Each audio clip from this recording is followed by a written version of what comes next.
Hey guys, this is Pedro back with another interview, this time covering VCT Pacific Stage 2 2025.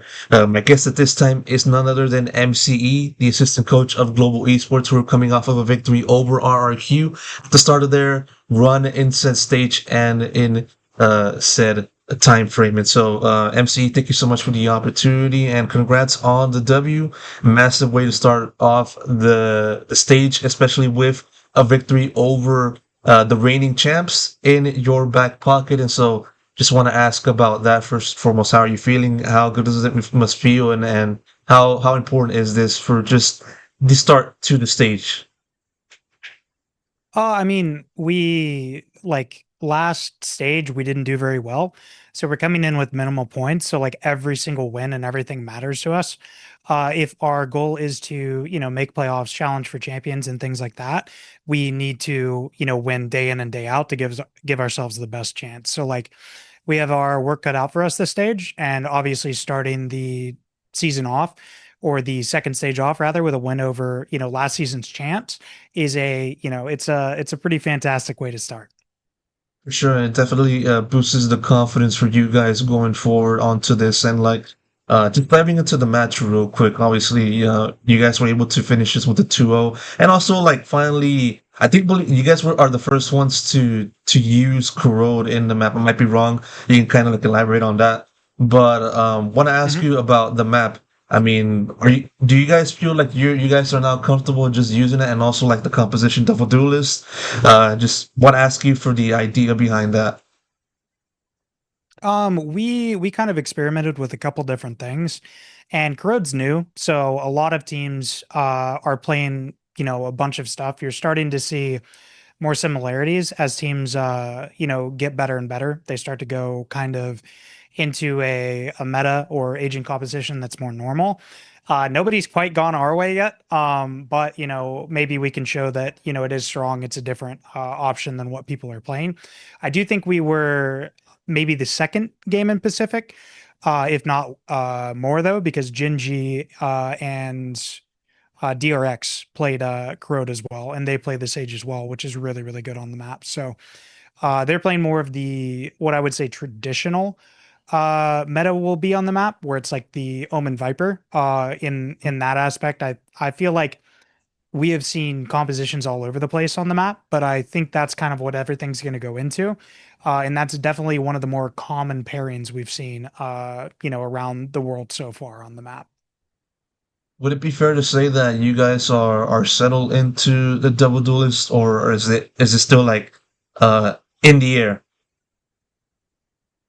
I mean, on that map, it works for us, or it's been working. So, whether we stay with that or not, I think time will tell. But we have a couple other options in terms of things, and we've been experimenting like a lot of other teams are. So, it's been good for us, but we have a couple different ways to play the map and comp wise on that map that it's not set in stone. We've tried some other stuff, and we've just been okay on the map so far.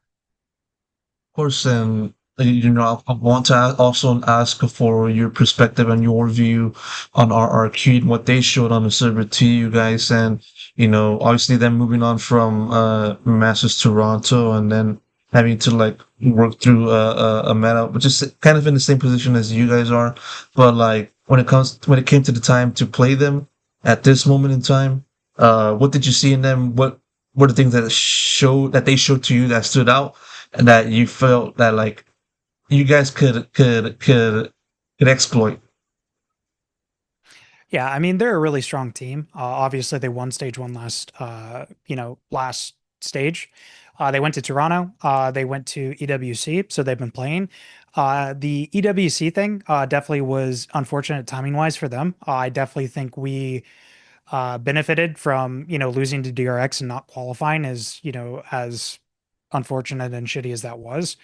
That they just got back like a couple days ago, they went from Toronto straight to EWC where they were playing on the old map pool. So like they obviously want to do well and win in these events where like we didn't have to play old map pool. We were, here practicing. We had no travel days. We had nothing like that. So like the advantage was definitely in our favor going into the match. But anytime with a team like RRQ, who has shown, good promise before, that you have to be, serious. It's the APAC region. Like all of these teams can beat each other. And outside of the top two teams right now, and Gingy and PRX, I think there's a lot of wide openness in the like pretty much from top to bottom. Right now, was watching the DFM and Zeta game, and DFM was up like 9-1 on Zeta division right now. So like I think you're going to see a bunch of results like that where you're going to start seeing teams punch up and other teams punch down. And honestly, I don't know what we're going to see in Pacific and Stage 2, but hopefully we can bring some of that excitement and build off this momentum and keep challenging higher and higher up the standings. Course, and hopefully you guys are one of those teams on the come up. That's to say the least. And now I want to talk about you, MC, and obviously, you returned to Tier One after a good while. Previous appearance was in Cloud9 in the 2023 season. After that you went over to Mhm. Maryville to coach at the collegiate level in North America, and you're still kind of like doing that, but you're kind of pulling double duty with GE now at this Yes. point in time, and so. Just still though, like I want to ask about your return to Tier One. How does it feel for you? What was it like for you to join GE, given the state of the team that it was in before your arrival, and how you've been kind of working with these set of guys with the roster changes that they've been doing, since end of stage one and all. Yeah, I mean, I it was kind of tragic what happened where I ended up that I was in the final running for a couple different coaching spots because everything happened so late. At that time, I really didn't want to go, backwards in life. I could have waited until March or April of that year and probably got a coaching job, but I got a really good offer from Maryville and I'm very close to finishing my degree. So I graduate in December with my bachelor's. So I decided to, finish that. And then over the summer, obviously being a collegiate team, we don't have as much going on. And so I asked for permission to, potentially look for work. And I got the permission, which is how I ended up with GE. I had a couple different teams reach out, a couple from Americas, GE, and then one from Europe. And I have been talking to GE on and off since 23, basically. That, Mhm. they had talked to me about, a couple different times on different stuff, and, we couldn't make it work. And then, they came to me immediately when I posted about it. And, it timing wise, it works out perfectly. It's like right in my summer between classes. And then it's just been a fun challenge is how I looked at it, that it's like, okay, if I can go here and, help this team win, like I think it kind of solidifies me in being one of the better coaches in the world. And what better way or what more fun way to do it than, a team that, kind of gets shit on a lot, but like, they've been really close and they've been trying to make it happen, but they kind of have a bad rep. And so, coming in and talking to some of the owners and stuff, it was just, I felt like it was a good opportunity. I'd get to explore a different part of the world, being here in Seoul, Korea. And, I was excited about that. Coming in, it hasn't been all sunshine and rainbows. We definitely, there was like a week period or 2 week period at the beginning where I almost just was like, nah, I'm done. Like, I don't want to work, with this or whatever. And so, we had to have a lot of talks in terms of just different attitudes, respect, and things like that. And then since then, we've continually had talks. We've gotten better and better. We had a great week of practice or 2 weeks of practice leading up to this, and it really feels like we're starting to mesh and click together. So it's been fun and a challenge working in a new region with a lot of international players, connecting with people I've never talked to. That Mhm. the first time I talked to Elevated was, in the interview. I haven't really talked to Ban, even though he was from the North American region. And then obviously Crystal, Poppy, Udaton. Why am I blanking? I mean, Darion and yeoman. Like Yeah. I'd never really talked to any of them before. So like coming in, there was definitely a growing period with everything, but like I think we're finally on the same page, and we're definitely putting our best foot forward.